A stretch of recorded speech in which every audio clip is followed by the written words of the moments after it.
കിടുക്കാച്ചി പടത്തിൻ്റെ മറ്റൊരു എപ്പിസോഡിലേക്ക് എല്ലാവർക്കും സ്വാഗതം. ഇന്ന് നമ്മൾ പരിചയപ്പെടുത്തുന്ന ഒരു കിടുക്കാച്ചി പടം ഒരു ജാപ്പനീസ് ചിത്രമാണ്. ഇതൊരു ഹൊറർ ചിത്രമാണ് കേട്ടോ. യഥാർത്ഥത്തിൽ ഉണ്ടെന്നും അല്ലെങ്കിൽ അങ്ങനെ നടന്നുവെന്നും അവകാശപ്പെടുന്ന ചില സംഭവങ്ങളെ ആസ്പദമാക്കി എടുത്തിട്ടുള്ളതാണ്. പറഞ്ഞു വരുന്നത് ഈ സിനിമയുടെ പേര് കിസ്രാഗി സ്റ്റേഷൻ എന്നാണ്. ജപ്പാനിലെ മോസ്റ്റ് ഹണ്ടേഡ് റെയിൽവേ സ്റ്റേഷൻ എന്ന ഖ്യാതി നേടിയ ഈ റെയിൽവേ സ്റ്റേഷനെ പറ്റി ചിലപ്പോൾ നിങ്ങൾ കേട്ടിട്ടുണ്ടാവും.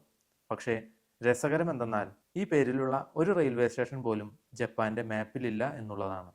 അപ്പോൾ പിന്നെ ഇത് എവിടെ നിന്നാണ് എന്നുള്ളൊരു ചോദ്യം താൽക്കാലികമായി നിങ്ങളുടെ മനസ്സിൽ ഉയർന്നു വരാം. സംഗതി എന്തെന്ന് വെച്ചാൽ അതൊരു ഡിഫറെൻറ്റ് വേൾഡാണ്. വേറൊരു വാക്കിൽ പറഞ്ഞാൽ പാരലൽ വേൾഡ്. ഈ ഒരു അനുഭവത്തിൻ്റെ അടിസ്ഥാനത്തിൽ 2022 ഇറങ്ങിയ ഒരു ഹൊറർ ചിത്രമാണ് കിസ്രാഗി സ്റ്റേഷൻ. ഈ ചിത്രത്തിൻ്റെ കഥ ചെറുതായിട്ട് പോലും പറയാൻ ഉദ്ദേശിക്കുന്നില്ല. ആകെ 1 മണിക്കൂർ 21 മിനിറ്റ് മാത്രമേ ഉള്ളൂ ഈ ചിത്രത്തിൻ്റെ ദൈർഘ്യം. ആയതിനാൽ കിസ്രാഗി സ്റ്റേഷൻ എന്താണെന്നും അവിടെ എന്തൊക്കെയാണ് നടക്കുന്നതെന്നും നിങ്ങളുടെ കാഴ്ച അനുഭവത്തിനായി വിട്ടിരിക്കുകയാണ്. അത്ര പേടിപ്പെടുത്തുന്ന ചിത്രമൊന്നുമല്ല ഇത്, എങ്കിലും ക്ലൈമാക്സിൽ പറയാൻ നല്ലൊരു ട്വിസ്റ്റും ഈ ചിത്രത്തിനുണ്ട്.